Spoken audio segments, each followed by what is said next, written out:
John here. That's John Wright. And you're listening to the podcast, No Means No Thing. And really, they asked me to do this ID for them, and I thought, well, it's really nothing. Cheers.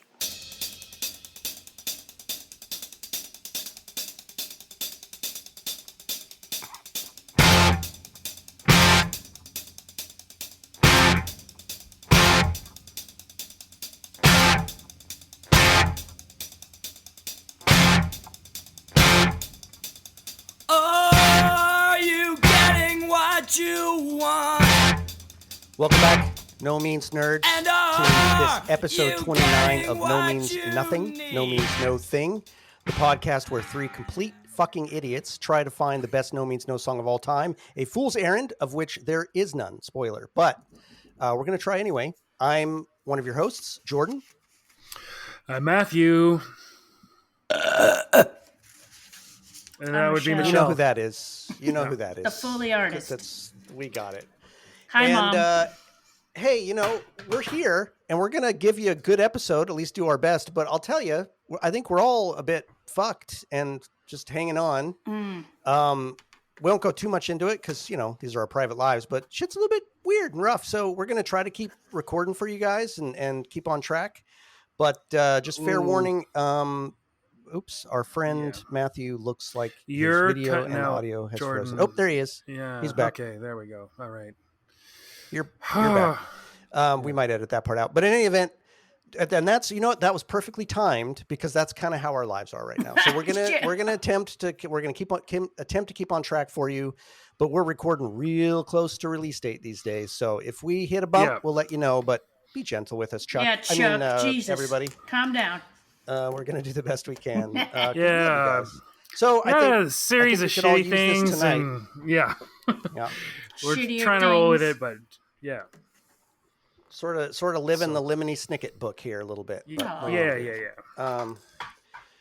all right, so I think we could all use it tonight. We're going to have a little power of positive drinking. I am back on the train of Marniac. I walked past my daughter with this tonight. She's like, "Why do you have rubbing alcohol in your glass?"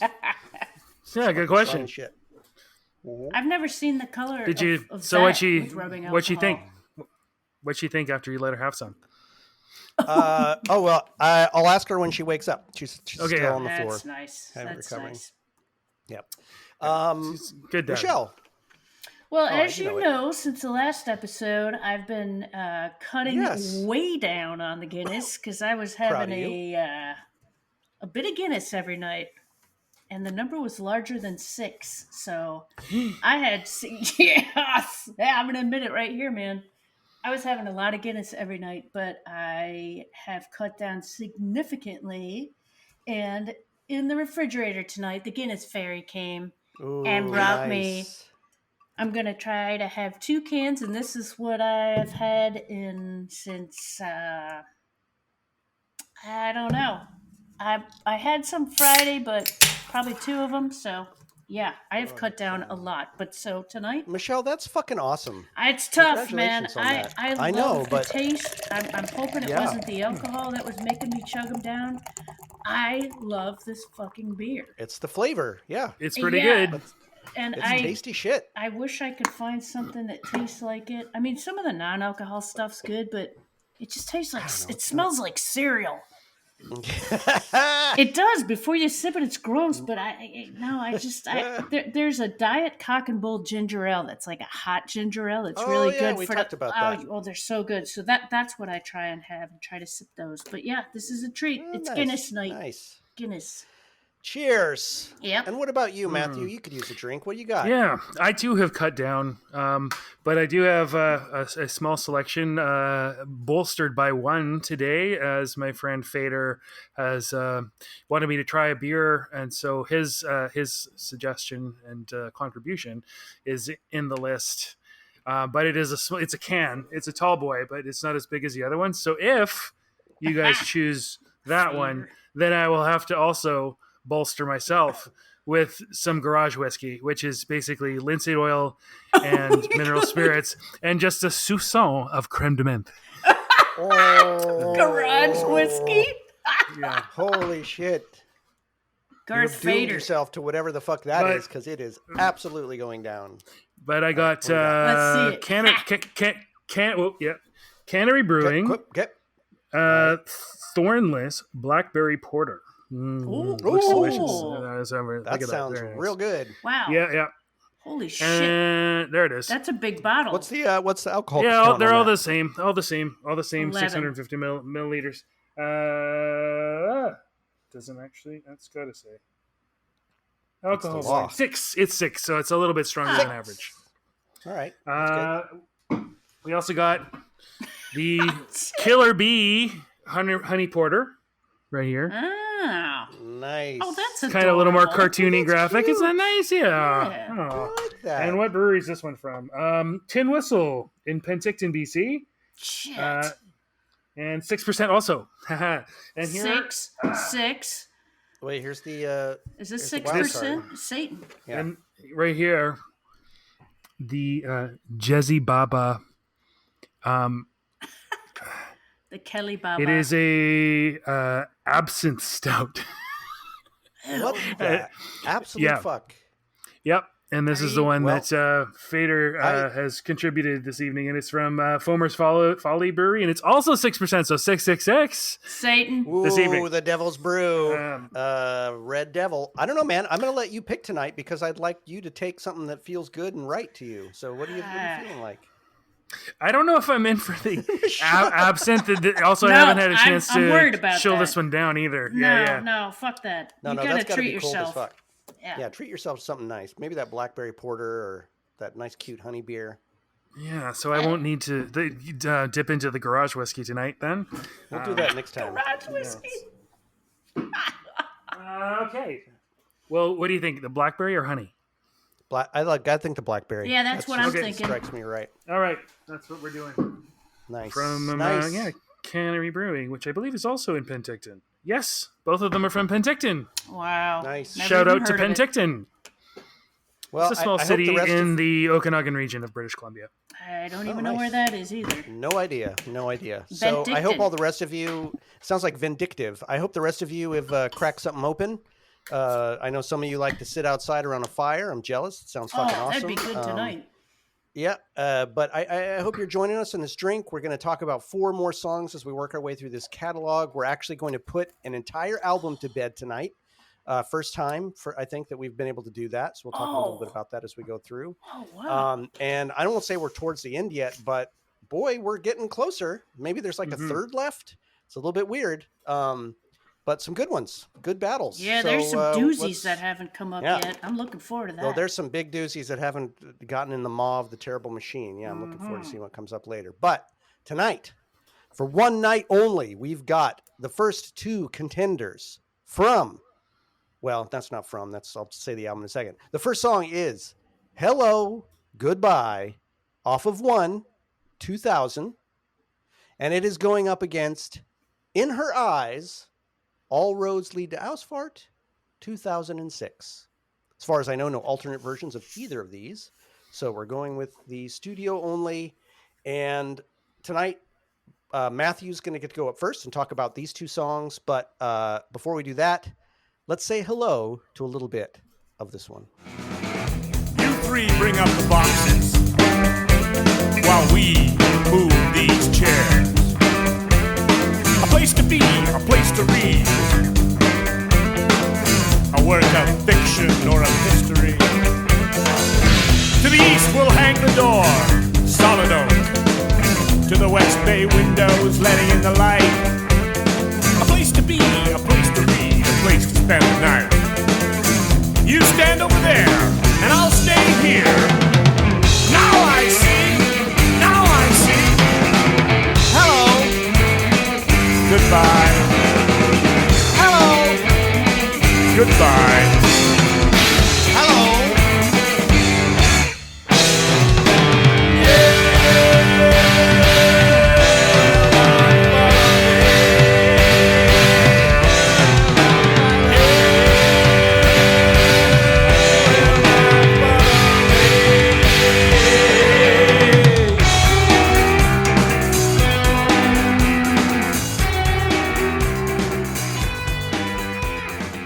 sound more like a WKRP DJ every fucking time I do this. Oh, do you know? I Come know. on, Which, yeah. yes, Johnny Fever.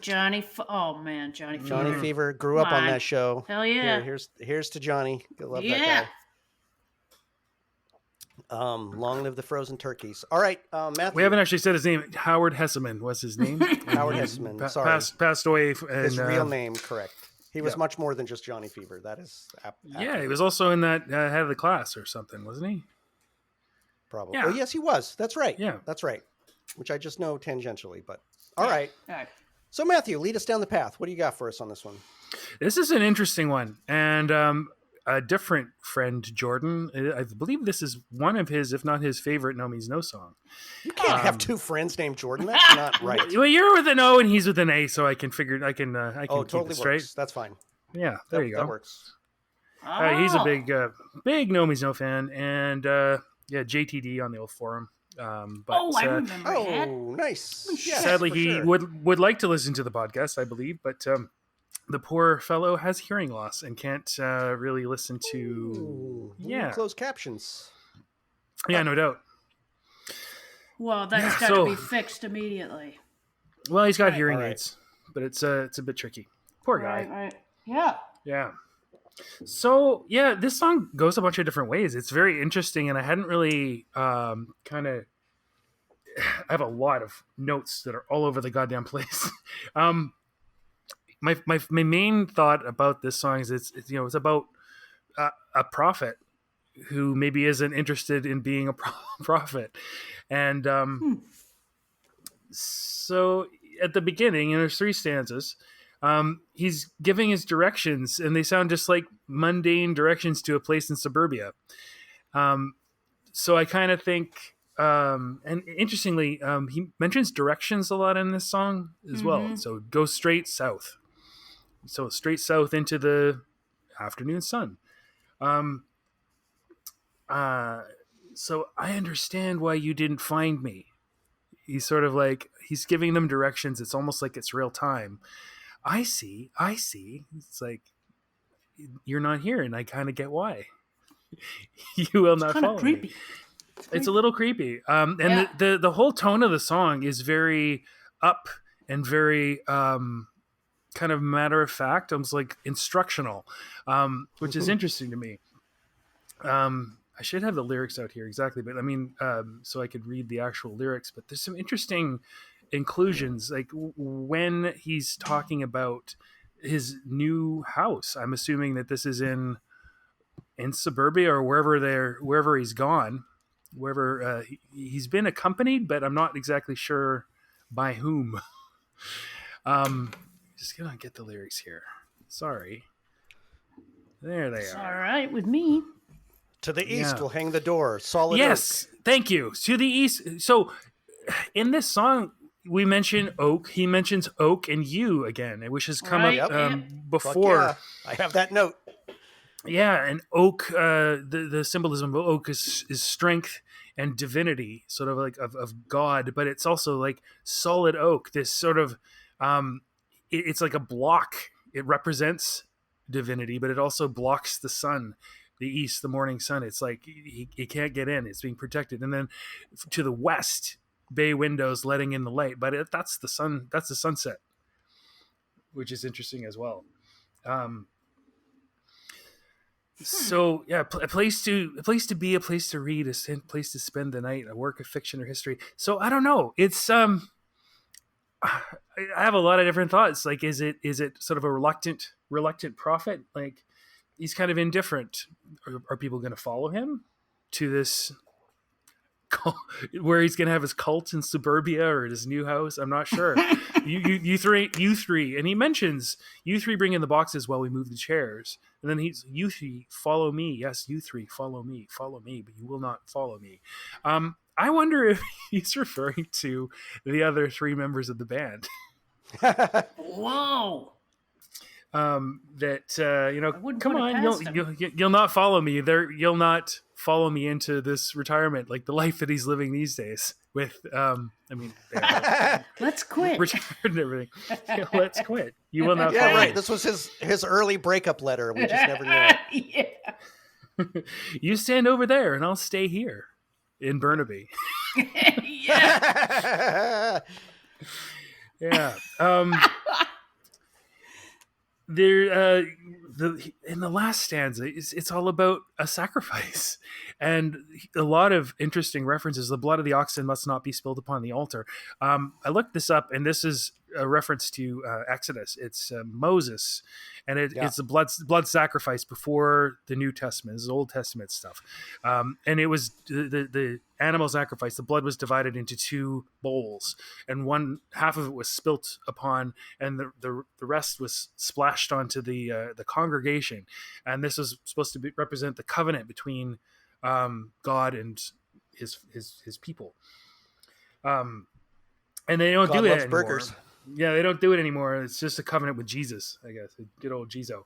Jizo.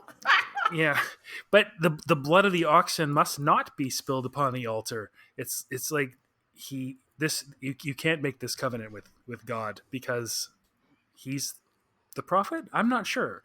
I don't know. It'd be interesting to see what you guys think. And then the next line, and the smoke must be of white ash, cypress, and fragrant cedar. And this, I think, is a reference to, it's a poem by Helen Doolittle. And it's called Helen. It's about Helen of Troy. And I looked a little bit about it. I had read it before, a long time ago. And it's about how, I don't know if you guys know the myth of the story of Helen of Troy.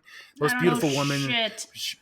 She's the the daughter of Zeus, the most beautiful woman ever to live, and then she's sort of spirited away to Troy and the Trojan horse, the Trojan War, all that. Exactly, the Trojan War, Trojan and then condoms. Eventually so she, because she's the son of Zeus, father figure, god figure, also kind of a Christ-like kind of figure. She's sacrificed, and then the Greeks, and the poem is about how much the Greeks hate her, and the only way they can love her is for her to die, because she's responsible for all this carnage. And white ash and cypress are referred to as it's like white ash and funereal cypresses. Greece could only love her if she were laid white ash amid funereal cypresses. And I'm not sure where cedar comes into it. I couldn't find sort of a connection to it. But then the leaves of the yew tree will smother the brazen flames. Okay, I don't know if you guys know about yew, oak and yew. Yew is it is a symbol of resurrection, because you can put down shoots and grow up another tree elsewhere, but it's also extremely poisonous. So the leaves of the yew tree will smother the brazen flames. If this preacher guy put yew branches on the smoke, it would poison the congregants. It is, it's what was that fucking, all the Nike cult where they all killed themselves? I was just about to make that reference. I can't remember. What was that, the crazy sci-fi cult? God damn it. Oh, yeah. The Kool-Aid. Not the Branch Davidians. No, it was in Guyana. It was on Guyana. No, Jim I'm not Jones? talking about the Jim Jones. No, the ones where they were all like, the guy had the shaved white hair, and they all watched science fiction shit, and they all killed themselves wearing white Nikes. Oh, that's right. That was in the States. I can't remember them. Yes, that was in the States. They had like some purple robe on with the sneakers. You want me to Google it? Old. How do I Google it? In any event, it's a good point. I like that. That's a great point. And you hand me up the cup. The you was the poisoning Macbeth as well, I think, if I'm remembering Heaven's correctly. Gate. Heaven's Gate. Heaven's Gate. That's what it is. That's it. Yeah. Anyway, so it's a song about maybe a little bit about a suicide cult. It's like, yeah, you'll follow me, but I'm going somewhere real far away. So that's about all I have like there. He'd be into cult stuff like that. All right, it could be. That. Oh, I didn't talk about the music very much, but I love this song. It's so optimistic sounding. Like these so chromatic bits where the guitar and bass are in sequence. Or I mean in sync. In sync. During the bridge, over the bridge, like, the bass playing is just so fluid with awesome guitar texture, and then like funny little keyboards, and then one of the only appearances of Tom Holliston's voice. Yes, sir. And Yeah, so he's talking So about good. profit without followers and etc. And then Rob comes back in. Yeah. Anyway, Rob. I really like this song. It is gives me a lot to think about. And I will stop talking about it now. I have flapped my gums too long. Let No way, but that's great shit. Leave some bacon in the pan for you. Leave some meat on the bone. All right, some ashes in the fire. Michelle, what you got for us? I don't want to do it. Holland, no ashes. You got to do it. It's all right. My notes this week riff. suck, people. It doesn't matter. Just riff. I'm gonna write down. This is some last minute shit because I did wait a little bit, but this song is on the interesting side. Rob has a great talent for grabbing the listener with some catchy lyrics. I do like the hello/goodbye exchange between Tom and Rob, and the keyboard part with Tom singing is great. I wish the song was one that grabbed me a little bit better, so hopefully... look, this is it. Hopefully Jordan and Matthew can sing its praises much more than I can. That's all I wrote on this fucking song. What shall we sing? What shall we sing? Oh my God, pathetic. Pathetic. Good news, Michelle. I do love this song. Hey, actually, I think it's probably, other than the other song that we'll be talking about later, this is my favorite on this album. For sure. I adore this. It's actually Parker's favorite on this album. Oh, cool. Have at it. Really, really like it. And Matthew, I really loved your exegesis on this. I had not taken that tack. I have a different, maybe sort of related, but different tack. But I think they can live in the same universe, right? This is Rob writing this song, so they can mean all sorts of fucking things. Right. Indeed. I mean, it starts to me with, I look at the song as a three-part story of the origin of human communication from just its basic roots to organized religion. You start with this notion. Oh, just that, eh? Just that. You start with the binary of like two of the most fundamental units of human communication: the greeting and the leaving. Hello and goodbye. That's about as basic and binary as you can get. And you've got this first verse, which is really, as you pointed out, it's just directions. They're so prosaic. This is just that prosaic level of communication where we're just using words and communication to direct someone to you, to direct someone where to get somewhere. It's just about the world, about how to get through in the world, right? I'm just telling you how to get by, how to get through the world. There's nothing fancy about it. There's nothing otherworldly about it. It's just simple communication. Then the next verse starts to talk about a community that they're building together. Here are people building something together. And it didn't strike to me as like one person's house. It struck me as like a fraternal organization or a group house. Like they're building it together. It's like, this is the place where we're going to get to sit and read a book, fiction, history. We can sleep here. We can be a community starting to form. First communication was just very basic. Now there's this community forming. We're joining together as a group. There's this sense of coming together. You guys, grab the chairs and all that. But at the end, at the very end of that stanza, he says, you go over there and I'll stay here. There's already now starting to be I'm over here and you're over there. Yeah. So it's starting to have some differentiation where one person's kind of going, well, you know what though? You guys are good down there. And then there's that Tom verse of a prophet without sheep. I think the guy's sitting there kind of going like, wait a minute, I am standing here and you're all fucking there. Hey, you guys, why don't you follow me? Why don't you follow me? And that leads into the last verse, which now instructions again. But religion, right? Like religion is on the scene. Mysticism is on the scene, and deeply pagan religion. Like this is old shit, which is why this feels this way to me, because although it's a modern context in the sense of what he's talking about, what they build to is this deeply ancient religion of all the things you mentioned are exactly right. And I would add that ash, the ash tree, he talks about the white ash was Yggdrasil, was the Norse tree Yggdrasil.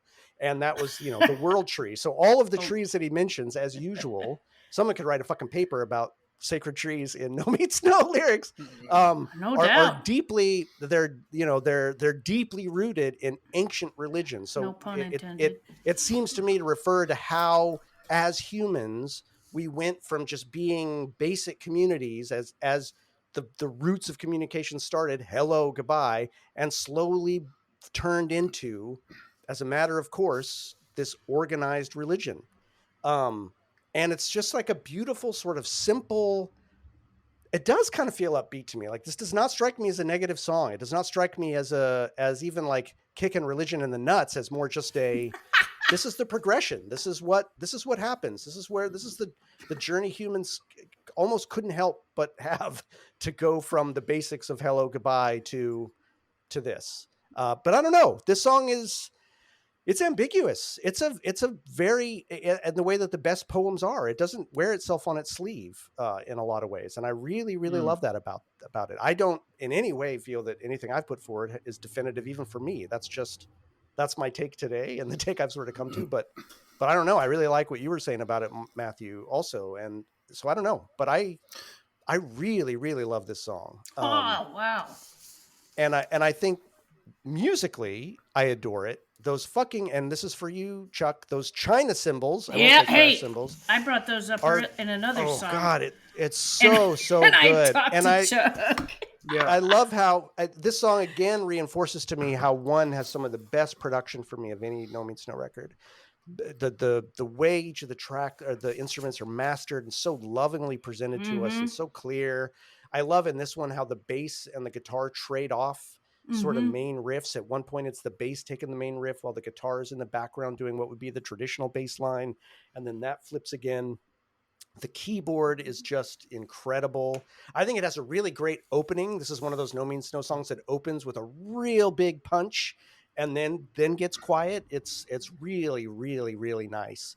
Yeah, man, this is an understated classic. And it's one of those songs to me that proves that you cannot ever fucking peg this band down. You can't say they're a punk band or hardcore or progcore or this, like, no, put this song on. You can't fucking peg this song. What is this? It defies genre, it defies time, it defies place. It is its own thing. And that's one of the reasons I love it so much, because it does not have echoes of much else for me. It's really its own thing, and it's masterful in that. Yeah, I think this song is fucking aces. So that is another observation. Just the conversational, it's like informational, instructional tone. Especially in the last stanza, it's like they're making up a religion. But the elements that they're mixing together, the blood of the oxen, that's Judaism, pre-Christian. Ash, cypress, and cedar, that's Greek, also pre-Christian. And then the yew tree, and then maybe the reference to oak is Druidic, also pre-Christian. And yew, in fact, is one of the oldest words in English. It predates it. It may not even be Indo-European. It goes way back. So they're making up a new religion, making up the rules, but using all these ancient shit. Yeah. Such a cool idea. Jeez. Anyway, yeah. What shall we sing? Yeah. What shall we sing? Yeah, just fucking great. I love this song every time I hear it. All right, let's move on to our next contestant.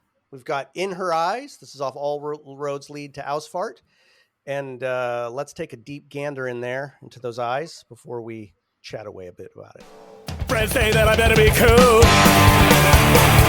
They say I'm playing the fool, but they don't know what they're talking about. I gotta jump, I gotta scream and shout. Mama said I was a really bad boy. Sisters cry cause I've broken her toys. Mama shouting out I really gotta go. Where I'm going, I just don't know. In her eyes, the sun is beginning to rise. In her eyes, I feel myself coming alive. In her eyes, the blood is beginning to flow. In her eyes, I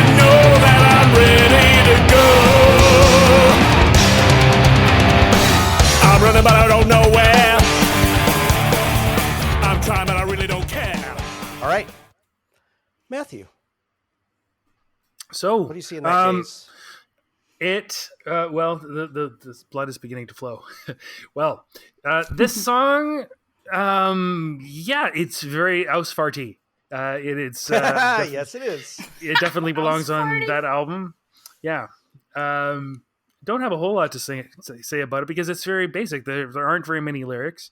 It seems to me to be kind of like ridiculous young man pissing off his family because of some doxy. He's gonna go out and sort of follow his dick into the world. I'm not yes. God. Not sure if there's any more to it than that. Young man going crazy because of a woman. So it's all pretty, like the rhyme structure. It's all really, really basic, unusually basic for No Means No. And then the chorus, in her eyes, the sun's beginning to rise. I feel myself coming alive. The blood is beginning to flow. I know that I'm ready to go. I'm not sure. Is this a Who is sex her? thing here? No, I don't know. I don't know if it could be a sex thing. I have certainly behaved inadvisably in the past because of those sorts of motivations, as I'm sure many people listening also have. No, never. I don't. Come on, just go. Come on. Jesus. There's some great stuff in this. I'm not. The blood is beginning to flow in her eyes. Is he referring to his own blood? That he's just sort of like his dander's up. He's becoming something. He's becoming a man. I'm not sure if it's as simple as that. But running, I don't know where. Trying, but I really don't care. Just sort of basic rock and roll lyrics. It's very kind of Hanson-y in some ways. The chorus is very not Hanson-y, but it's even the drumming and everything reminds me of a Hanson song. But I don't know if it really feels like one. It's like has the structure of one, but it's got more going on. The parts I really like about it, Rob's little laughs. Yeah. And then Tom's guitar fills in different styles are really those are great. really funny. So there's a lot of humor to the song. It's certainly a toe tapper. But it's just a charming little song. I don't really have much more to say than that. Yeah, I think it was good. All right, Michelle, what do you got to say about this little ditty? Oh, the ditty. All right, I'm gonna say it. The song is cute. It starts out cute and it's bubblegum. Yes. Yeah. All right. I wish I felt better about this one, and maybe I would with some hockey and beer lyrics along with it, which is my thought on the Hanson stuff. On some good points, I think John does some great drum gymnastics, and the mix sounds phenomenal. Some of Tom's solos are outrageous and cool. I'm sure this song is a gas to play, and with lots of smiles coming through when I listen to it, when I hear it from the band. And I know I bash this later stuff, and I feel bad about it, but they're still my much-loved band. And whatever they put out will always have a place in my heart. And I'd like to know what I win for giving the shittiest 2 cents of this song ever. What do I win? Oh, nice. What do I win? Nice. It's shitty. Well, listen, I've probably been on record as having more love for the later songs than you. Yes. This is not one of those songs. Just not. I don't like this song very much. I just don't. It's probably my least favorite on this album for sure. Well, no, it's not. That's not true. But it's one of them. I just don't love it very much. It's a little bit too straightforward for me. Yeah, I would never say No Means No song is bad. It's not. It's just not for me. Mm-hmm. I think it's, on the one hand, I think it's really interesting how big of a difference there is between the verse and choruses in the tone. But on the other hand, it doesn't work for me, really. Like it just doesn't. I don't know. They feel like two different songs. I don't feel the connection between it. Yeah, I for a long time was desperately trying to make this a song about a guy who accidentally kills his girlfriend and then has to run away because he's looking in her eyes as she's dying and the blood is flowing into her eyes. And he's like, whoop, got to get the fuck out now. But that doesn't work. It doesn't work, but it makes the song a little more interesting to me. Because otherwise it's like, I don't know. Yeah, it's fine. It's a fine song. You said it. It's bubblegummy, but I don't know. It doesn't. This song doesn't grab me by anything, any short hairs. I just kind of like, yeah. But the drumming in in the chorus, fuck yeah. Yep. Give me. That is juicy. Those little guitar riffs are hilarious. It's funny, but it's forgettable. I don't know. I hate to say that about a No Means No song, but this is a forgettable song to me. I don't like to say it, but I would you know what? We have not dissed too many songs. I think our love for this band is clear. Obviously. So if we're gonna have any credit at all, we gotta not like some of them, right? So this is one of them. This is one. It's not Beat on the Brat level, let me put it that way, but man, that's all right.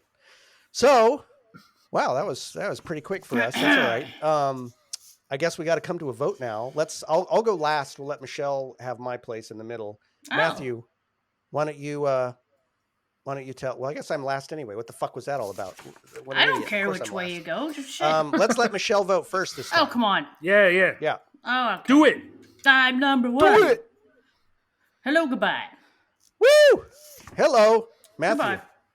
You say goodbye. Yeah, I don't think I dislike this. Oh, dislike. In Rise, yeah, it's fine. Like I say, it seems a little disjointed to me and a little too basic. And so, yeah, there's a lot more to think about in Hello Goodbye, musically and lyrically. Right. Well, I think it's obvious for me. Hello Goodbye. It goes through. Hello Goodbye. It's through. So that was nice. All right, that was quick. That's all right, because coming up after our break, we have a couple of fucking kaiju who are going to be battling it out. So while that may have been a bit of a quick run, we've got some goddamn beasts from the bottom of the ocean, 20 stories high, about to fight each other. So buckle up, Buttercup. But before we do that, we're going to do our usual. I'm sure you're all sick of it. Maybe you're hitting that 15-second skip button to get to whatever. But come on, folks. Nobody's sending us shit. We love you. Yeah, how come? Maybe you don't love us. Maybe you don't love us. That's okay. That's all right. But listen, I'm going to let Matthew give his spiel. But before I do that, I just want to give you that phone number real quick. That phone number is 415-493-8630. That's 415-493-8630. All right, Matthew, tell them what they've won.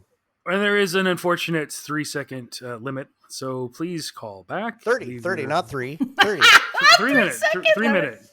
Sorry, 3 minutes. 3 minutes. You said 3 seconds. Whoa. Jesus. That'd be real. I love No Means No. Hello. They're really good. Garage whiskey. I fucking love No Means No.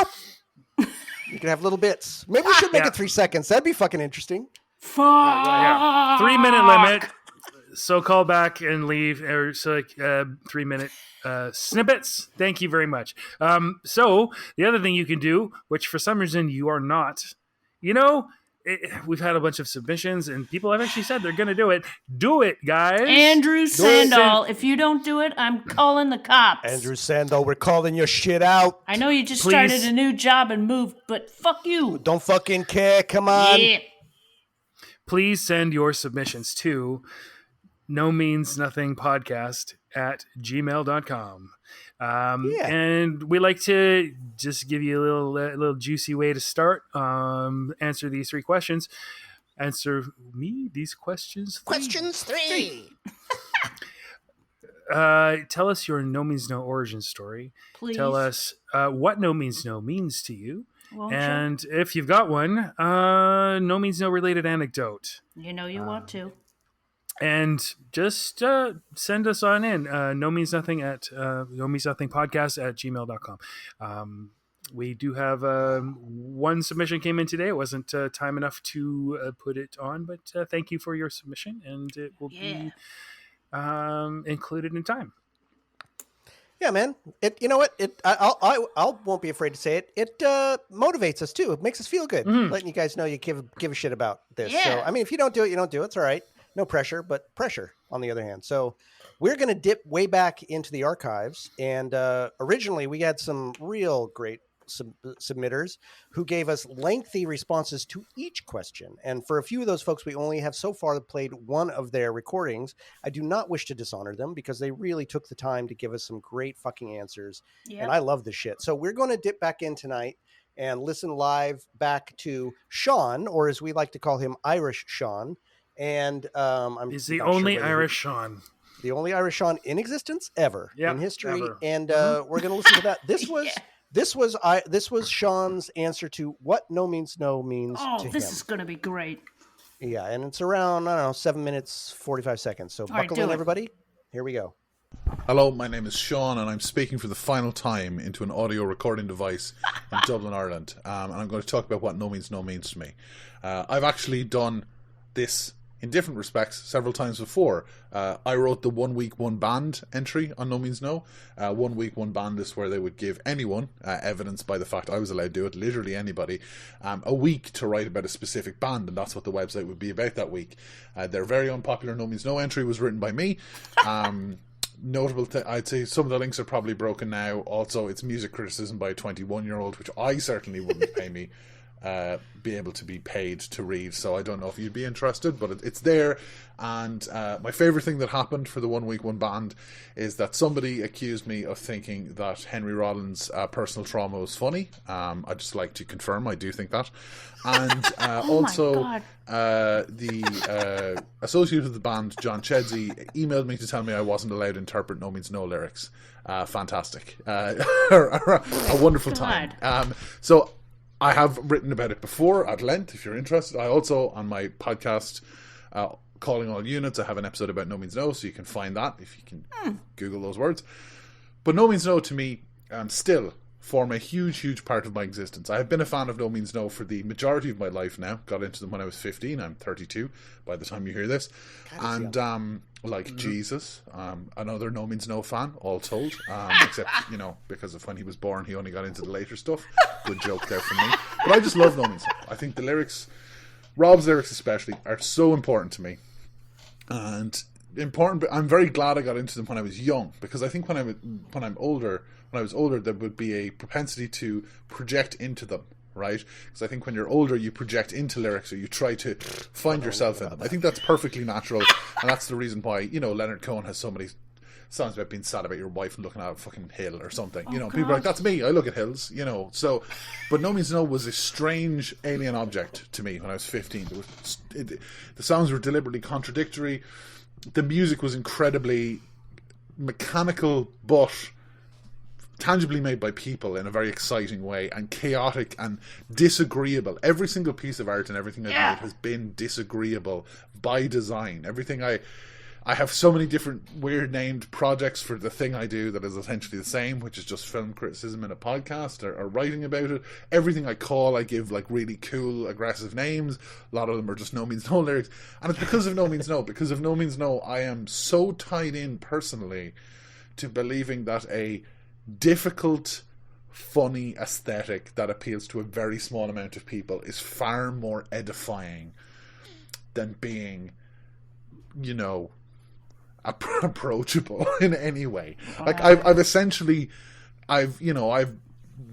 like dead Bob pilled myself. I have the Victoria punk scene's infamous self-satisfied in disinterest in explaining anything factual to people, and I have brought that through to the rest of all of the stuff I create myself, and it is incredibly edifying, I have to say.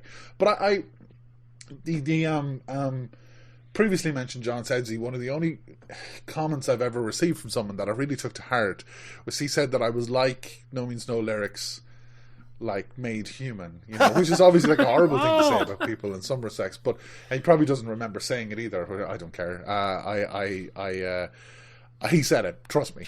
But it's that, like, there is a generosity there in those songs, right? There's a horrible darkness in those songs, and there's aggressiveness, and there's a studied cruelty, but there is a generosity and an interest in taking everybody you encounter where they are and assessing them, not even assessing them, but understanding them where they are.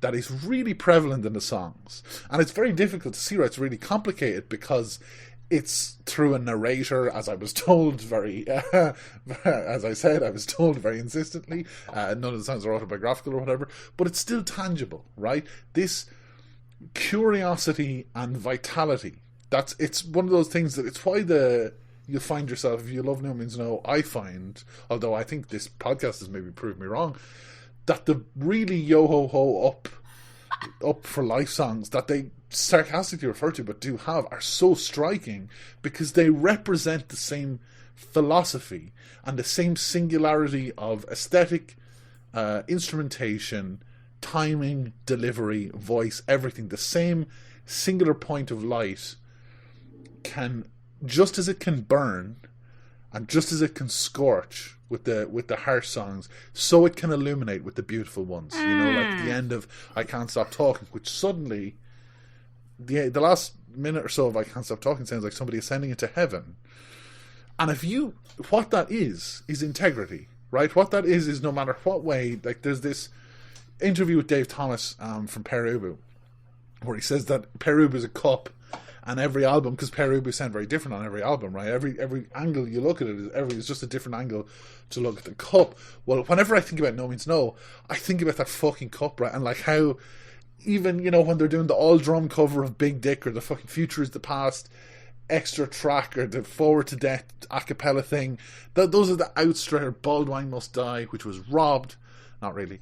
But all that outer stuff, and then you have, you know, It's Catching Up. They could have just It's Catching Up for a career, and, you know, they'd be like Glenn Danzig would be wearing their logo on his teeth, right? You know, right. God help him. But they didn't, because you see, when you're approaching stuff with perverse integrity, you just have to do perverse integrity. You make what you're allowed yourself, and you only allowed yourself what's interesting to yourself, and that's what you're hearing, and that's what's so important to me. You know, this is probably too long to be included in the podcast, but it is actually, that itself is the final lesson I learned from No Means No, which is because my favorite No Means No album is One, which I think is all the adults, like all the real grown-ups. Their favorite No Means No album is One. That's kind of a personal joke for me. My favorite No Means No album has been One since I was about 16. But it's all Rob, and it's all really depressing, and it's all, the songs are really long, just like this. Fuck you. The song is as long as it has to be, and that's it. I love them so much, and they continue to change my life every year. I listen to them, and I don't think you can say that for many other pieces of art. So, yeah. Great podcast, by the way, guys. Thanks very much. But yeah, no, I mean, they changed my life in that I got to meet loads of people when I was at a particular stage when my brain was still very soft, offend those people, and then practice being an adult as well. All of those people are hosting the podcast, or some of those people are hosting the podcast. But like, yeah, they're just so, No Means No is a band. No Means No is not a band to me. It is a philosophy that unfortunately is just part of my actual mind now and who I am. So, for good or for ill, everywhere I go, there they are, you know? All right. I mean, that was fucking great, right? That fucker, and he's speaking off the cuff. He's one of the fucking most eloquent fucking people I've ever met. He did not just fucking kiss the Blarney Stone, he fucking deep-throated the fucking thing. Exactly. I was about to say, like, it's a good thing he never started a No Means No podcast, or would be fucked, because it would be game over. But that was brilliant. He was always trying to get me to do a podcast with him back in the day. Yep. Well, I stole you away. I've never met him in person, but I know you have, Matthew. Yeah. Have you met him before, Jordan? Nope. Yep. We're all forum buddies from back in the day. Yep. But I mean, I hadn't even realized when I picked this one back out, because I really wanted to get these back in, because he's got another one that we'll put it forward at some other point. But the fact that One is his favorite album, this is the perfect episode for him, because we're about to hit another one of those kaiju. Mm-hmm. So, Sean, thank you so much. Yeah. Hope you're still listening. Don't know. Maybe you've gotten bored by our fucking assholes by this point, but if not, no, he's decided that he's too anxious to listen to podcasts anymore. So I'm going to make him listen to this one, though. You've done what? Good. Yes. Good. That's fair enough. Yeah. So and we've got Sean's Guinness honor, in the podcast, so he'll feel right at home. In Sean's honor, we're going to bring these next kaiju to the floor. They cannot fit in the ring. They're both too big to fit. So they're just going to glower, too big, too rubbery. They're going to glower at each other from opposite sides of the universe. In this corner, we have the Graveyard Shift from 1 2000. And in the other corner, we've got Kill Everyone Now off of Why Do They Call Me Mr. Happy, 1993. And let me just be the first to say, since I'm going to go first, fuck having to vote for these two. Fuck that. Fuck it all the way down. So, but we made the game. We got to play by the rules. Right. So first we're going to listen to a little bit of the Graveyard Shift before I fucking blabber about it. I like the Graveyard Shift. It's quiet. I can read all night. I don't mind wearing a uniform. I don't mind walking in the dark. You make your rounds. You check all the locks. And when the sun rises, when everyone is getting up, you punch out and go home.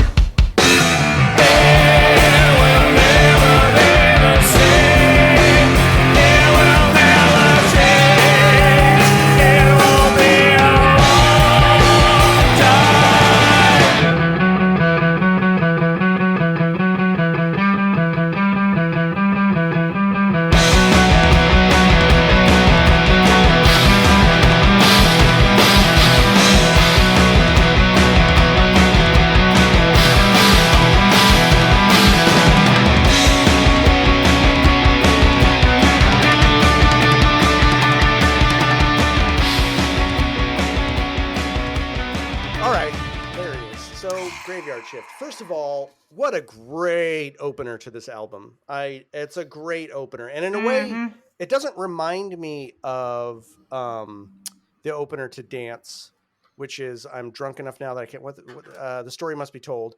But the structure of it in the way that it has, verse, chorus, and then a great long instrumental section at the end is very similar. So it's got that same sort of structure, totally different type of song. But I just love this opener. One of the things I love about it, start with the music, is that the beginning of this song is like the audio version of the blue dress, yellow dress thing to me. Like sometimes I listen to it and I hear it with like, da da da da da da da, and other times it's da da da da da da da. It's like the beat is just off on the second beat, or it's right on the one, or right on the end. And when I hear it, that my whole brain turns to like a liquid spiral, trying to pin down where that is until the guitar comes in, and then it sort of pins it down. Right. But I love the feeling of disorientation it gives me, that my brain just stepping halfway to the left, one half beat to the left or right, changes the whole tenor of those eighth notes, which are just banging on eighth notes, right? I mean, it's really incredible. So, first of all, I won't get into talking about the other song yet, but this is a great set of songs to pair against each other, because I think they deal with the notion of isolation and solitude in very different ways. At least to me, this is a song that feels very much about solitude and a bit of disconnection and reflection. This does not feel like this is a melancholy song, but not a dark song to me. This is not a song about a character that is broken. This is all of us, or at least some of us. I feel for this character. I have empathy for them, because I feel like I am this person in so many ways.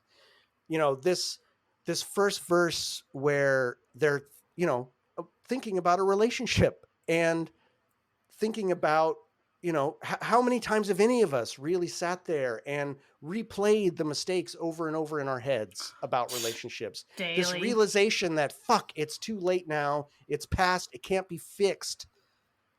But there's this sense of acceptance in how it's being said that doesn't feel angry. It doesn't feel bitter. It's like, nah, you know what? I realized you were right. I just, there's just this acceptance, because there's a real reflectivity. There's a real sense of the inner gaze in a healthy way that I don't actually often feel from No Means No. There's actually reflections in this song to me for The World Wasn't Built in a Day, and the way that it deals with solitude as a discovery of something that doesn't have to be wrong in a world that often looks at solitude as something wrong, right? Like, as an introvert, I know that feeling like you want to be alone and away from people is something that is not supported in our society very well. You're often looked at as kind of wrong if you feel that way. And I felt that The World Wasn't Built in a Day just digs down to the very core of that, to the deep shame you can feel in having that feeling at its, taken to its extreme. This is different. This is a gentler approach to that feeling. And I love that the words I, you, and it are all over this fucking song. Me and you and the it between us, the thing that we create. And I love that the first verse, you know, I will never be, or chorus rather, I will never be the same. I will never change. It will be a long time. Oh, then the next so chorus, good. the next chorus is you will never be the same. You will never change. It will be a long time. And the last verse is it will never be the same. It will never change. Right. So there's this great journey of I, you, and it. And those words are peppered in very smart ways all through this bit of poetry in ways that I think really inform each verse and each place that they're in. And I think that brings it down to that real root of just human relationship and the reflectivity we have of this ephemeral thing we create with another human being, and how it's one of the most important things in our life, but it's fucking, who the fuck knows, right? I get this feeling in that verse of this admission that you're entering into a relationship with something. It alters them forever. It will never be the same. But it's also this frustration at the things they can't, that they're not changing. They're not changing to be what you want them to be. It will never change. And that it'll be a long time before I can come to terms with that, right? Like it'll be a long time before I come to terms with the fact that that's not real, that it will never be the same, and that it can never change. That contradiction. There's these three contradictions back to back that are the kind of the fundamental contradictions in what it is to be in human relationship. And it's just beautiful. It's just fucking beautiful the way he puts it. And that last verse, I think it's amazing. This is an ode to solitude that does not have to equal loneliness. Wow. This is an ode to someone who can be alone without feeling disconnected. That's not misanthropic, but it's like, no, it's okay to love walking by yourself in the dark, being able to think to yourself, and then lock up and go home before the chaos of the day starts. I find that beautiful. I find this song very peaceful. And I think it speaks to that part of me that's like, no, man, that's me. I am that person that enjoys the dark of night. My favorite time, if I could now, I'd stay up to like 3 or 4 in the morning. And that's my favorite time, when no one else is fucking awake and I feel completely alone, but not lonely. And this is a very mature song for No Means. I mean, all No Means No is mature, but this is God, I wish I could remember what he said, but Parker put it really well today. Like how so many of the other earlier songs, and the song I think we're about to talk about, had this like cautionary edge to them, and yet this one's very affirmational in its way. Cautionary edge. It's so I'm all fucking, over that. It's so fucking beautiful. And I mean, come on, the China cymbal again in this one, and the drumming in this, and just the way Rob can just kick my ass with just eighth notes, just over and over and over and over again. The music to this is gorgeous. It's such a strong opening to this album. And as Sean said, yes, a lot of this album is very dark. To me, this is a very, I won't say optimistic, but a very melancholy, it's heady, but beautiful opening, almost a gentle, emotional opening. The music's not gentle, but the sentiment to me is something that opens to me and makes me open to it in a way that is unparalleled on any other No Means No album. There are other songs I may feel are better openers for different reasons, but this one invites me into the album in a way that some of the other songs don't, because I can see myself in a affirmative way in this character. And I'm really grateful to that. It makes me really love Rob. I mean that, right? I know that's a weird thing to say, but I'm like, it's the not fact weird that at all. that he can really understand this sentiment is like, oh, okay, I feel heard and seen as the type of human that I am. So fucking love it. It's great. Michelle, what do you got for us? That was pretty cool, everything you just said, man. I was digging that. I was. And I think when he's playing those bass notes, I didn't write this down at all, but when I was listening to it, I don't think he's doing any upstrokes. I think he's playing it all in the downstroke. I agree. I don't, and he's not, I don't know. It's cool. It's cool. All right, right on. This song is wicked cool. This band sounds so good when the music is a bit menacing. Oh God, the fucking chorus, that harmonized chorus. Ugh. with what I assume are both John and Tom, urgency. I love the urgency. Urgency rules. John is using that wonderful China symbol. Thank you, Chuck. Just China. It sounds phenomenal. This is a fierce song that really does quite sound like a sunrise after Rob's done checking the locks and finishing his shift. It just kind of felt like the sun was coming up. Yeah. Very cool song. Nice. Yep. All right, Matthew, how about you? I love how it starts. Yeah, I know, it's terrible. I love how it starts. I mean, there's a musical build up, but when the lyrics start, he's already in dialogue. Mm-hmm. You know, right. Of course I think about it. I think about it all the time. But is he sort of just talking to he's talking to someone absent. I don't think that he's actually talking to someone. He's like, I kind of thought that, you know, this is somebody who's gone through life and found a place to land in this job that just suits him. And maybe he's talking to like this, you know, I think it's about an old relationship or an old grudge or an old friend. But whatever it is, that relationship is over. And he's coming to terms with it. It could be a lot of things. This song resonates for me personally a lot more since the last time I actually sort of sat down and thought about it, because I feel like I'm maybe in a similar place these days in some ways, even though things are difficult lately. But yeah, he starts in dialogue. He's talking about and I really like that observation that you made. It starts about I, then you, then it. It is the graveyard shift, or just sort of like what comes after, but it's like first person, second person, third person.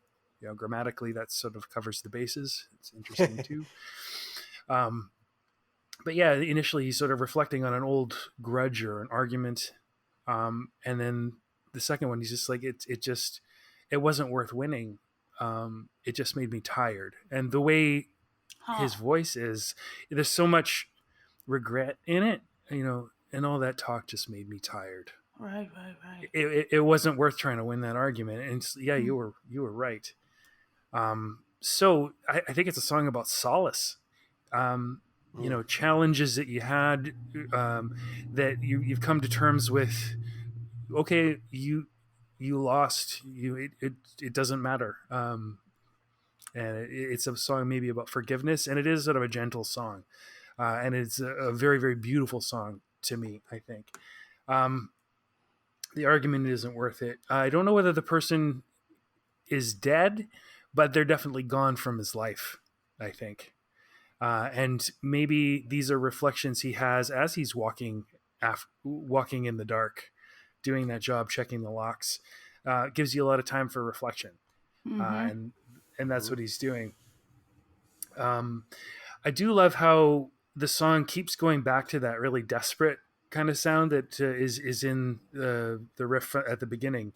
But then, you know, the coda is in a major key. It seems very kind of optimistic, like there's some sort of healing going on, even though it does go back to the main riff, this sort of more brooding, obsessive kind of sound. Maybe that's just the way that we are. You know, you always go back and reflect on these negative things, even when you're making progress. You do go back. It's familiar, spiral, and it's just sort of what you're used to. Yeah. Yeah. So I don't mind the way that he puts it. I don't mind wearing a uniform. I don't mind walking after dark. These are things that somebody might ask you. Somebody who knows you, right, might ask you if they're worried about you. Doesn't that suck? No, it's actually don't you hate being alone all the time in there? Yeah. But he's like, no, it's okay. So maybe some sort of form of self exile, but it's solace. It's also self-acceptance. Like, this is just what is good for me. It does make me, as I said, like I've talked about it on the podcast. I ended a career. I've done a lot of different things in my life, and I'm in a job now where, while it is simple in a lot of ways, there's a lot of complexity to it as well, but the complexity doesn't have to do with people. And I think that's maybe what's appealing to me about it, because people, all that talk just make me tired. Yes. All right. Yeah. But I have done a graveyard shift. I don't know if either of you ever have. Yes, I have. Yeah, it's not so much being awake all night, or even, you are alienated to a certain extent from people who aren't on the same schedule as you. But it's not just when you're active, it's the order in which you're active. You sort of break down your life into work, play, or, living and sleep. When you're in the graveyard shift, sleep, so you work, then you sleep, then you play, and then you go back to work. Whereas like most normal existence, you sleep and then you work and then you play and then you sleep. Right. Mm-hmm. So the order is out of sync, and I think that's what's so alienating about the graveyard shift. But it does appeal to certain people, and I think the job that I did as a graveyard shift was actually very active, and there were a lot of people around, and maybe that wasn't good. But I've actually thought about being a night watchman. Like this person is, because it's never actually specified what the graveyard shift is, because people have graveyard shifts in factories, people have graveyard shifts in restaurants or whatever, but this is a night watchman. So he might see another person, but mostly you're just sort of by yourself the whole time. That's actually sounds very appealing to me. Checking the locks and reading all night. I don't think I'd handle it very well. No, personally. I don't. Yeah, it's not for everybody. It's not. It's not. No. But I like what you're saying, like the peace that this person has with it, right? There's a sense of acceptance that's real. Acceptance of the past and all these conflicts in the past, but also acceptance of themselves, maybe. Yeah. And maybe that's what I'm feeling a little bit myself these days. Mm-hmm. So when you're talking about how things are a little bit, you feel disoriented, I actually played that on myself, just on my chest, hitting where these things are. And there's no, all he's doing, I think, and, people might disagree with me, he's actually just changing where the accent is. So he's actually accented with the left hand or the right hand, and he just sort of shifts it every bar. Are you talking about John is? John, yeah, John. Yeah. But it's not John that disorients me. It's before the drums even come in. It's just Rob, just on the bass. It's that first 8 bars of just those eighth notes. That's it. And then it actually locks in for me once the guitar and the drums kick in. Right. But with Rob playing, it's weird. I love it. The drums are just, they change every bar, but again, it's the same thing. It's just the emphasis that's different, and I think that is so connected to what the song is about. It's just these two sides, all the time, and like it's the same thing, the same situation, the same thing. It's just your perspective shifts occasionally. It's also the fucking heart of this band where they put the accents. Yes. And how you think it's more complicated than it is, but you're just doing this subtle finesse, and it's just, I don't know. It's like walking down the stairs and one's like too shallow or something. You're like, whoa. Yeah. Hey. And again, this fucking band, those little details are not just musical, they feed into the meaning of the song. Like it's just fucking gorgeous. Yep. Fucking gorgeous. Whether that's intentional or subconscious, I don't care, because it's real. It's a real thing. Yeah. Nice. All right. Anyone what else else got any is final real? Thoughts? What's that? Yeah. You got to go to the bathroom. He's got to pee. I sure do. Yeah. Well, all right, here we go. It's been a while since we've had a Matthew Goes Tinkle, so go ahead and go tinkle. Yeah, I made it through 3 songs. I'll be back in a second. Sorry, guys. Is there any snow outside to pee in, or is the snow all melted? There's supposed to be snow tomorrow, but they forecast, they don't know how much or sort of like how long it's going to last. I think it's probably just going to be bullshit. I hope it doesn't, because I don't like snow. Me neither. Yeah, back in a second. Shovel that shit. It's nice on pictures. Bye. Right. All right. Well, while he's gone, I don't know what to talk about, but I wonder if he's got a bucket to pee in. I think he just pees outside. The guy's got a yard, right? And he's close. He's in the garage. You can just go out and spell "fuck you" with his piss. Isn't that what Holden Caulfield does? Yeah, but I don't think there's any snow out there. I wonder if he pees in the same spot, because you're gonna ruin the like grass a dog. there. Yeah, you don't want to ruin the. You don't want to ruin the You're grass. gonna ruin the grass. I don't know. You got to pee in a bucket. That's what the body bag folks do. Yep. Pee in the bucket. I'm gonna make that joke a couple more times on this Pee podcast. in the bucket. Yeah, peeing in the bucket because of body bag. I've never peed in a bucket.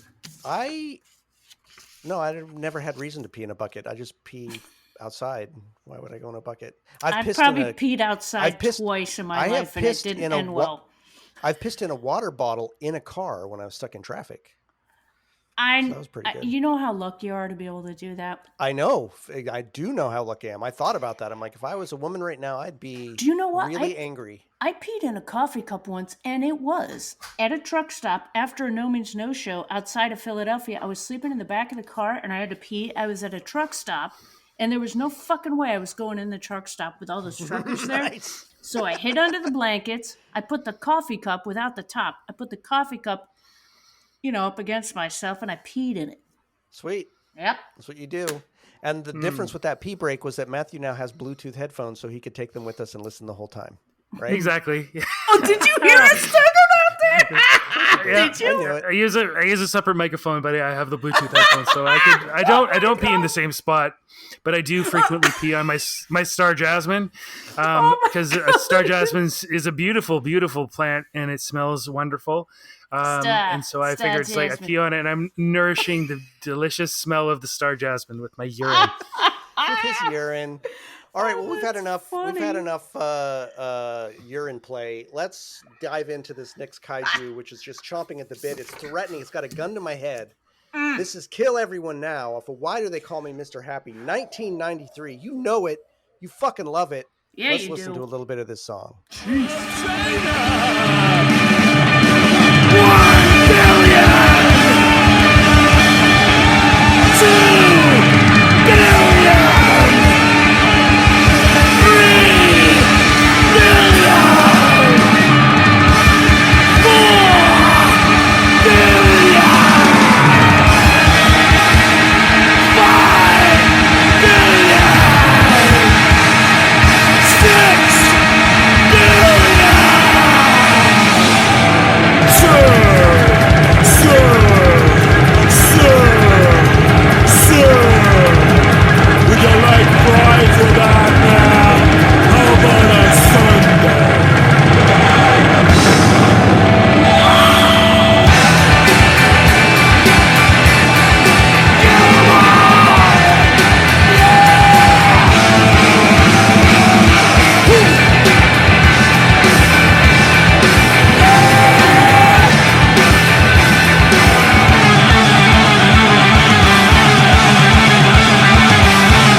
1st time I heard this. I remember walking up to Rasputin on Haight Street, buying this LP, bringing it home. This was in the first apartment I had on. Well, I wasn't on my own. San Francisco, you mean? San Francisco, yeah. Oh. And I brought it in, had roommates, closed the door, put this album on. This song came on, and I was just fucking floored. Of course, coming off of the song we've already covered, Happy Bridge, right, which is the perfect entry into this song. Mm-hmm. Starts off with that just crazy aggressive guitar riff, and then slows itself right down into that grindy, fucking just so good. And not a similar theme. Yes, about isolation. Yes, about loneliness. But this is a dark ass song, right? Like if the last song had some hope, this song drains all hope from the building 100%.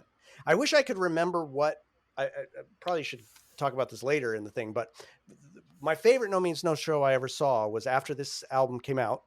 It was I think it was Tom's first tour, and I think that was the first 2 drummer tour, and they played down the street from me at the Kennel Club. Wow. I lived right up the street from the Kennel Club, 2 blocks up.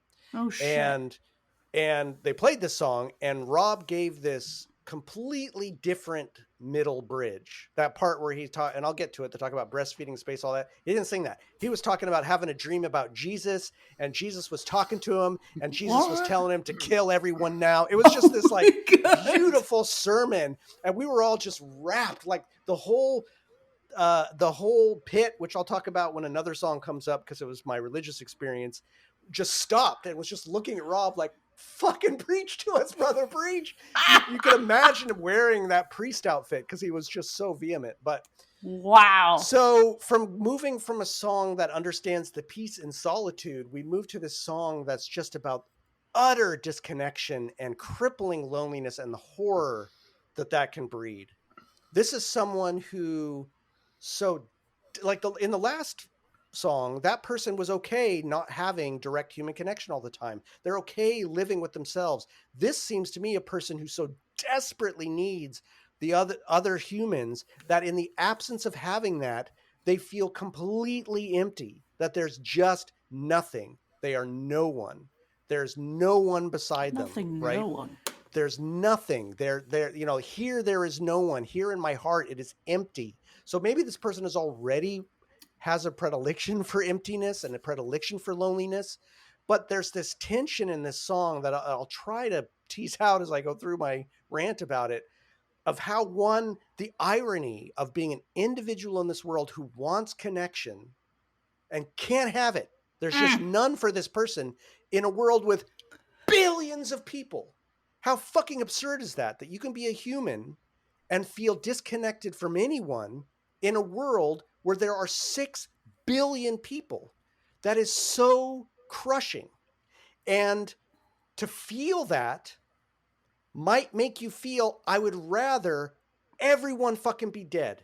If no one can love me, you can all fucking be dead. I must be nothing if I'm all by myself and no one is with me and I can't be loved by anybody, then fuck all of you. Is this serial killer talk people.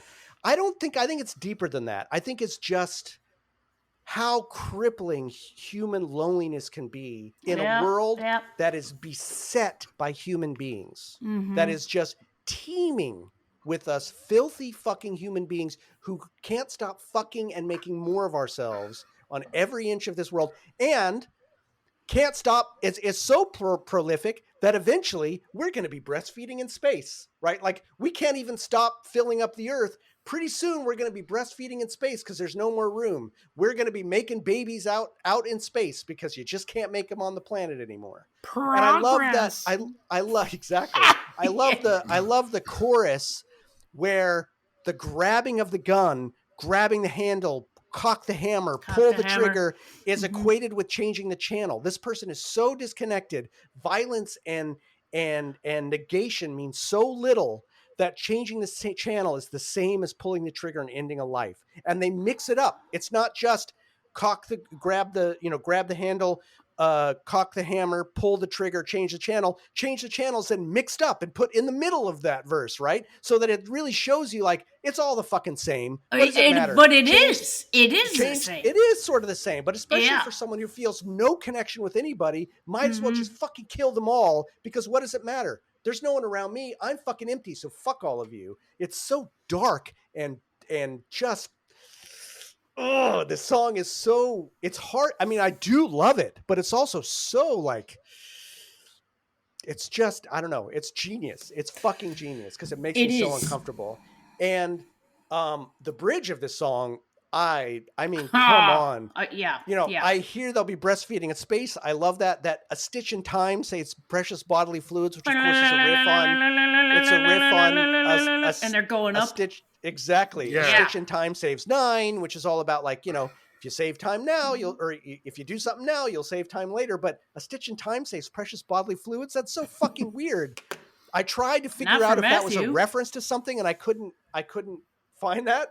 I do know the reference for "There is no future without plastic, plastic, plastic," which is from The Graduate. There's a line from The Graduate where a guy corners him in a bourgeois party and is like, the future is plastics, kid. Oh, plastics, shit. plastics, plastics. Oh, shit. But I just, the way he described, there is no future without plastic. And then, of course, Chairman Mao was a great cook. He fed all of China. One of the most horrific figures in humanity, who also happened to preside over one of the most prolific cultures on all of the face of the earth in terms of breeding more of these fucking humans that you can't be connected to. And then just that 1 billion, 2 billion with the slowly increasing fucking baseline crawling up. It is amazing. And yes, I'm a nerd enough that I did look up in 1993. It was actually 6 billion. We're at 7 point something now. But my God. Matthew. But Matthew's pulling out the whiskey. What is that? The Hobbs Knob or whatever? I told you. The Knob Creek? In 1993, it was 6 billion.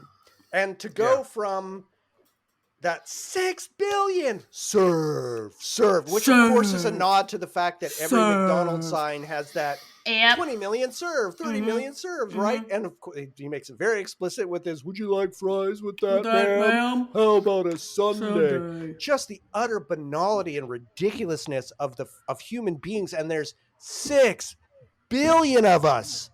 And yet this person is so fucking alone from all of them that then he just begs you, kill them all. Please, kill them all now. Just be done with it, right? Just fucking be done with it. I'm sure there's a little bit of that in all of us at one point or another. But this guy he's so fucking dark. I don't know, right? Yeah. And of course, how could you pass this? The ending of this song is just stop it. Just give it up. Some of the funniest, most beautiful shit. I mean, cock the hammer, cock the hammer. Oh look, a Dunkin' Donuts. It's just so fucking absurd. It's so banal and so absurd. He mixes this utter violence with the utter banality of it. Like the guy's just driving around fucking shooting people out of his car, and then it's just like, oh look, Dunkin' Donuts, let's stop in there and get some. Oh my God. It's just it's gorgeously dark and dripping with irony and dripping with venom and dripping with that sort of hatred of humanity, which in a sense is well earned.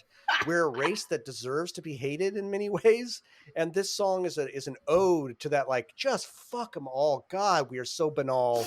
We are so fucking dumb. And if there can be one person on this earth who is that isolated, then maybe we don't deserve it, because there's just that those odds don't work. 1 to 6 billion, it doesn't work. It's just. But if you walked up to Rob and was like, hey, how you doing? He'd be like, hey, how you doing? How's your family? No, exactly. That's what's so fucking funny about it. And musically, this is just a driving epic. One of their true epic level songs. The tone of Rob singing is both so sad on one respect in those verses. Mm-hmm. There's so few lyrics in this song. He just repeats like over and over. There's not a lot of variety, although there's a lot of variety in the vocal delivery.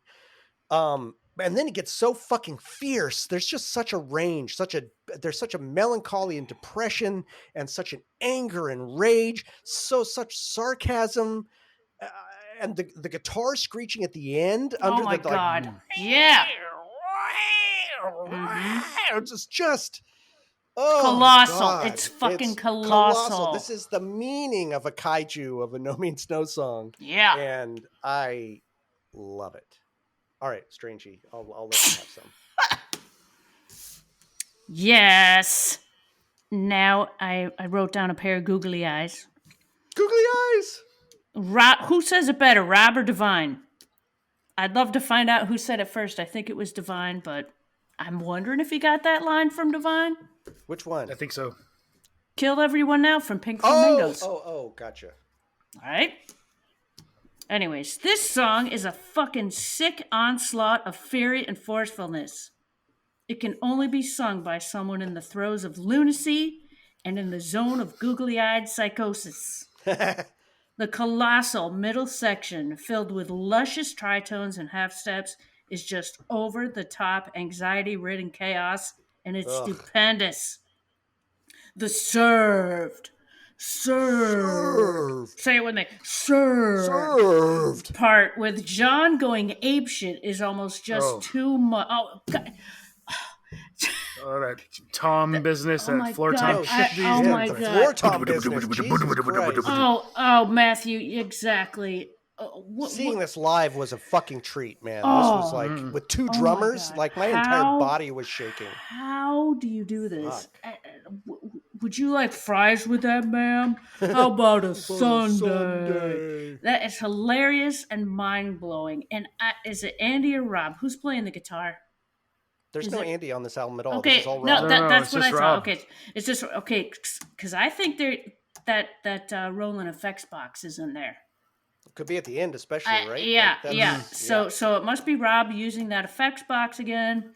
And I gotta admit, I know it's corny, but I love that. Oh look, a Dunkin' Donuts. It's not corny. It's great. Do you know? Especially because you're from the Northeast. I know. Yeah, do you know how many times I've said that? Oh look, a Dunkin' Donuts. Even when I'm in the car by myself, I'm like, oh look, a Dunkin' Donuts.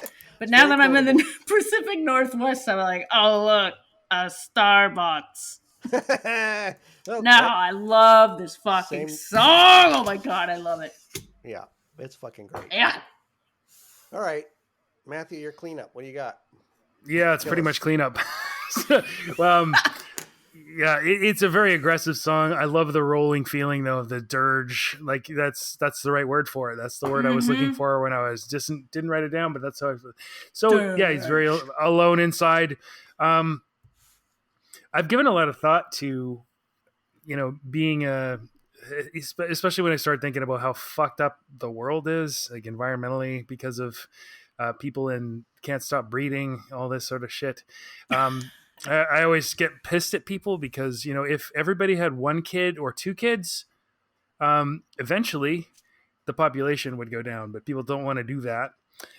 Just mathematically, right? No kids, one kid, two kids. Those are the only options. Population can't do anything but go down, but nobody ever does that. So I've thought about, I don't remember what it was. I think it was a TV series where each episode was like, what would happen if humans just suddenly disappeared? Oh yes. God, what was that called? But yeah, I know what you're talking about. It's like a faux documentary series sort of. Yeah, exactly. So they'd go into like what would happen to like the hydroelectric dams and the fucking nuclear plants, New York City. Like what would happen to agriculture, and it's like you pretty much have to sort of assume that all the domesticated animals are gonna go. But I'm sort of like, okay, well, given some time or whatever, if I had a button here where everyone, including myself and everyone I love, would just be gone. All right, Thanos. No pain, just poof, gone. Yes, exactly. Right, Thanos stuff.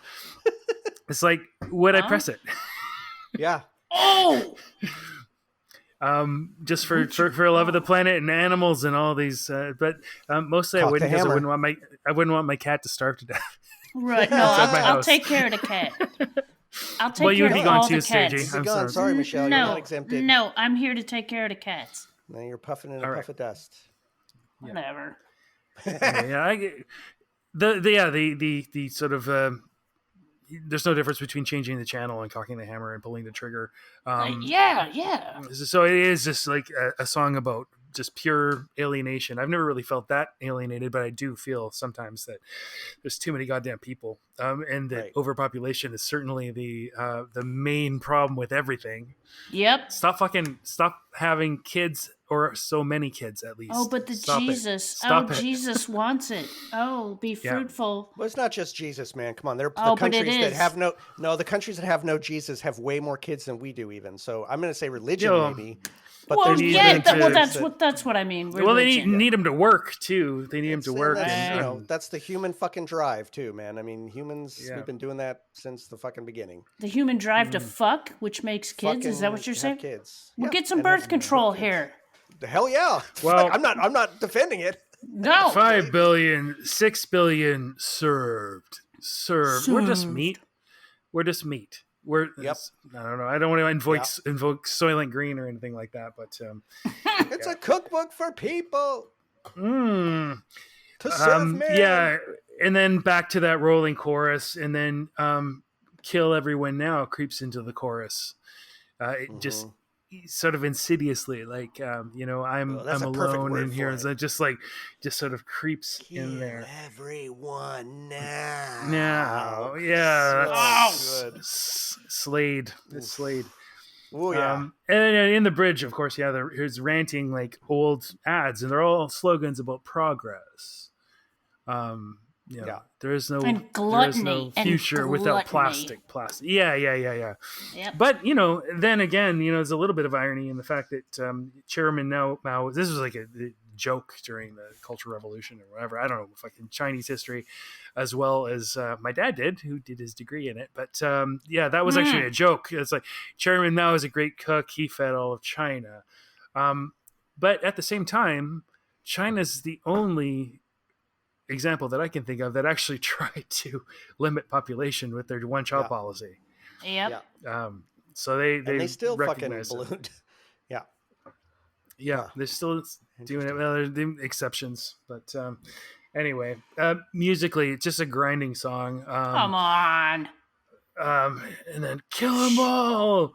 Yeah, woo! It's like, that's the inner Rob right there. It's just like, kill them all. I'm glad that apart from the references to grab the handle, cock the hammer, etc. It's talking about guns, I suppose, but other than that, there's no reference to how everyone's gonna get killed. Yeah, just that they're gonna be gone. We're back to my button. Back to my like massive suicide booth. Just change the channel. Well, that's kind of like change the channel, right? It's just I just want to fucking. Can we just move on from this bullshit? Yeah. And then, of course, the incredible line at the end. I'm not actually sure, did he kill everyone? Did he just kill himself? Oh, look, a Dunkin' Donuts. We're all still just obsessed with the most mundane. Yep. That's good coffee. It is I good like coffee, it. I have to say it. Yeah. Really? It's good candy coffee. I did love it. Probably similar to fucking Tim Hortons, your double. God damn it. Yeah, probably. I don't drink it anymore, but I used to in New York. Damn. All right. Well, that's. I will also say that when he's saying kill everyone now, there's a quality to his voice or to the vocals that remind me of Jello by Afro. Yeah, kind of. That's for sure. Very jello-y. Yeah, that's got some jello there. Yeah, I'm gonna give that to you. Yep, for sure. That sort of pleading tone. I can't. A Dunkin' Donuts. It's not that fucking funny. It is hilarious. All right, well, but that's about all I got to say. One of fucking No Means No's absolute giant obelisks of awesome. Yep. That song, one of their best T-shirts, I have to say. I used to love wearing my Kill Everyone Now T-shirt. Loved that fucking shit. People would always be like, "What the fuck are you?" I was asked to not to wear that. I'm sure I told this story on the podcast before. I was asked to not wear that shirt to school again. I think these days it would probably result in a trip to the cops. I wore it. It was like 1991 or 2. It was actually before the album came out. But it was a Mr. Wrong. It's a Mr. Wrong T-shirt, and I wore it. And my homeroom teacher actually, who kind of knew that I probably wasn't. School. Yeah, when I had that one. Okay. So this album came out when I was already out of high school. But it was a slogan that was associated with Mr. Wrong. It wasn't actually a No Means No shirt. It was a Mr. Wrong shirt. And Mr. Humber, my homeroom teacher, who knew that I was not a psychopath, asked me, he's like, I know that you probably have a reason for wearing that, because also I was doing a radio show already by that time. They figured it was like, oh, this little weirdo, whatever. Maybe you don't want to wear that. It's going to attract the wrong sort of attention. The counselors are talking about you, so maybe don't do that anymore. So I actually did wear the shirt to Lollapalooza '93, and Angelo Moore from Fishbone admired it so much that I gave it to him. What the fuck? Nice. Holy shit! And he has it to this very day. Oh my god! It's a classic. Classic. Yeah, I bought a Tool shirt and wore that instead. Holy shit! I've never heard that story. That's cool. That's fucking awesome. Wow. All right, well, look, you guys, we can't put this off any longer. We got to vote, and I don't want to, and I got to go first. And I don't want to. This is really hard. These are two very, very different songs. I really, really love both of these songs for very different reasons. I don't actually think one of these songs is better than the other, but I have to vote. I have to vote, and it's probably just because of nostalgia, but I'm going with Kill Everyone Now. Yeah. It has lived in my body longer, and it came to me at a time where this band was everything to me. Like that was the period where they were the defining aesthetic for my being, much as Sean talked about. Yeah, like Sean and said. By one, I was a little older and wiser, and that's a beautiful song, Graveyard Shift. It's absolutely got to at least get back in the mix for our whatever People's Choice Second Chance Saloon shit we do, whatever we do. But for me, it's Kill Everyone Now. Strangey. Actually, let's let Matthew go, and then Strangey. Okay, no, because I think you know my vote. But go ahead with Matthew. Well, it's it's a tough one. These are giant ones. I had a hell of a time with it. It reminds me of the difficulty I had, and I think it was the matchup of 0 + 2 = 1 versus Mary, where it was incredibly hard. You know, there's no way, and I was down to like, okay, Kill Everyone Now. Does it kind of depend on Happy Bridge leading into it, and maybe is it less complete of a song because of that? And no, it's not. No, it's not. No. But I think I have to vote for Graveyard Shift because it is it's a more beautiful song, and it is more I think maybe Kill Everyone Now would have resonated with me because of my button and all of that sort of stuff when I was maybe younger and angrier, not sort of figuring things out. But Graveyard Shift is maybe more appealing to me as an older fellow, and the solace and the acceptance of self, and kind of shelving anger and all those things. I gotta vote for Graveyard Shift because it's a beautiful song. I echo and every I don't think one of those fucking Kill Everyone sentiments. Now, not a beautiful song. No. Beautiful in a very different way. It's a sublime song, right? Yes. True meaning, something that's beautiful and terrifying at the same time. Yeah. Not easy, but nope. I'm I am really happy with my call. Really glad. Yep, I'm on the knife's edge. I'm glad that you fell on that side of the knife. Michelle, where are you at? Tiebreaker. Come on. I am voting for Kill Everyone Now. Wow. Mammoth, stupendous, sick, and mind-blowing music in this. Oh! Nice. Kill Everyone Now is not killed. It's pressing the button, unfortunately, on Graveyard Shift. It has killed Graveyard Shift and sent it to the hell where Graveyard Shift can sit back and sip some Dunkin' Donuts. But no, it's just gonna not easy. Quietly walk at night. It's gonna quietly walk. It's fine. It's fine. Right. You know what? Silent but deadly. When it thinks about it, it knows you were right. So it's all right. Mm-hmm. All right. Well, Jesus, guys, that was super tough. And frankly, I don't feel like we've had a tough one for a while. So it was actually kind of nice to have a. It was nice. I didn't know that felt tough. Which way it would go down. Actually, I didn't either. I didn't have that decided beforehand. Yeah. I kind of thought Graveyard Shift would win, actually. Your mature reasoning to vote for that, too. I'm very impressed with that. I agree. Like, that's cool. Yeah. But I'm going with the instant gratification of just like, fuck it. Kill everybody. Right. Done with this shit. As per usual, we've dragged people through an hour and 33 of this garbage. Let's give everyone what, for some people, is their favorite part of the episode. We've got some Andy's corrections. Andy's candies. Nice. Matthew, why don't you read this for us tonight? All right. We'll start with Paradise. I really like this one. I'm guessing Paradise was written in 1984 or so. If I remember correctly, the bones of 3 of the 4 main musical sections were written by John, while the last one was by me. Still, we all threw lots of individual ingredients into the pot for this one.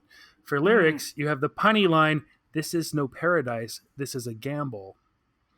You see what John just did then? Paradise, pair-o-dice, gamble? Oh!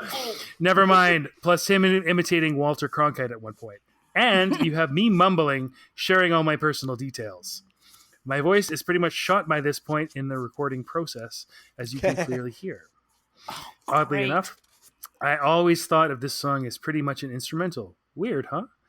Always a blast to do live. It was nice to have a song in our set that wasn't weighted down by the usual No Means No drama and dread, and that wasn't a cover or a Hanson song, and one we could just enjoy playing without thinking too much. Like all the songs on You Kill Me, there's an original mix and a later remix that sound quite different from each other. And, oh, by the way, the guitar and bass at the end of Paradise play the same chords featured much later in Happy Bridge, a D in combination with an F sharp, a major third. You can have fun by playing one song section on top of the other. Right. Wait, hold on. Just before you read the next one, maybe we'll get permission from Andy to do this. He actually sent us a little clip where he did that very thing, where he laid over all three of those songs. What? So maybe we'll try to pull that out and play that at some point. Wait, are you going to play that right now for real? No, I don't have it right now. We'll find that. Well, I'll find that later. Maybe I'll try to find it and plug it in right here. Holy shit. All right, maybe go ahead. I do still want to know whether he fucking worked at Wilco or Woodward Stoker. Yeah, tell us where you worked, man. Personal details. Now started life as a demo that Rob did. Just him and an electric guitar. It was pretty basic, but the core structure was all there. The main difference was that Rob's accent in the main guitar riff was on the 1 and the 3. When I heard that, for some reason, I thought of Wilco Johnson, the guitarist of Dr. Feelgood, and his bluesy shuffle style of playing. Maybe I was thinking of NRBQ a bit, too. That's New Rhythm and Blues Quartet, is that right? Yeah, anyway. So holy shit, is that what that means? Yeah. I never So when I played the part, I flipped around the accent to the 2 and the 4, and with John, made it swing a bit more. Right. The beginning of Now is just me and my guitar. Then Rob starts to come in on the nows. From the moment that the drums kick in, Rob takes over the main vocal entirely. I can't really remember when we decided to start in that way with me singing, but I seem to recall we thought the effect of the one singer and one guitar starting the song, only to crash full force into the rest with another singer and the complete band, was a cool idea. Correct. It was a very cool idea. Also, coming out on the heels of the noise fest that is Wrong, we figured Now would make an unusual opener for 0+2=1 that would catch people off guard. Indeed. Yeah, indeed. God damn, how lucky are we to get that? How much juicier can you get with that? God damn. I don't even know. What 100% pure juice. Thank you, Andy. And listen, thanks to all of you. You've made it through another episode of No Means Nothing. Again, we hope to be back soon, hopefully on our regular schedule. But if we're not, please forgive us. We love doing this. Circumstances are just a little rough, so we're going to do the best we can and bring it to you. But in any event, No Means Nothing is produced and edited by yours truly, Jordan Flato. Co-hosting and podcast graphics. The excellent podcast graphics are by Matthew Kowalik. Nostelle Strangest is our third and everyone's favorite co-host and official Foley artist. Thank you. Thank you to No Means No for the use of stock taking as our intro and outro music. And as always, thank you to Andy for your corrections and support. I walk around like a zombie or a clown.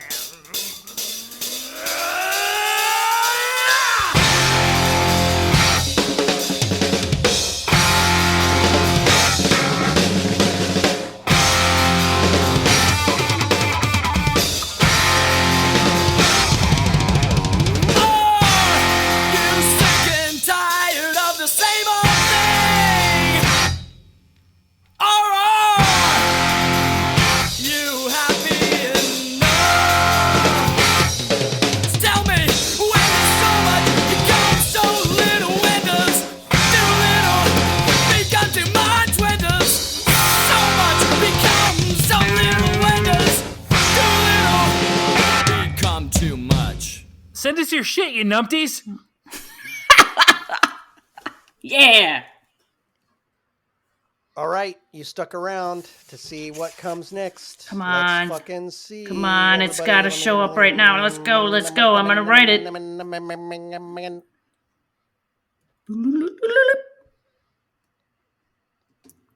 Oh, yeah. Uh-oh. I like this one. I like you this one. Holy shit. Oh, and this one's also quite This is good. for episode 30, is that right? 30. My God. And here's please. I don't, it's not a kaiju battle, but it's fucking great. Oh! It's a good one. Oh my God, this is These it. are good songs. These are gonna be some good I've been waiting for this. Talk about. I have been waiting for that one. Oh, nice. Hmm. I'm happy to hear that. Well, ladies and gentlemen, hopefully you'll hear that one soon. I've been waiting for that. We got oh my a song God. that is some people's favorite, and another one that is a lot of people's not favorite. Yeah. But I like all those. I'm stoked to talk about them. Yeah. Not a stinker among them. Matthew's not even going to go outside to pee. He's going to wet his pants. Probably. Yeah. Well, I'm going to build a fucking toilet over there. Did I tell you that? Are you going to put in a shower, too? Like a 3/4? No shower. Little stand-up? No shower. All right. Just a sink and a shitter. Yeah. All right, everybody. All right. Fuck off. You guys.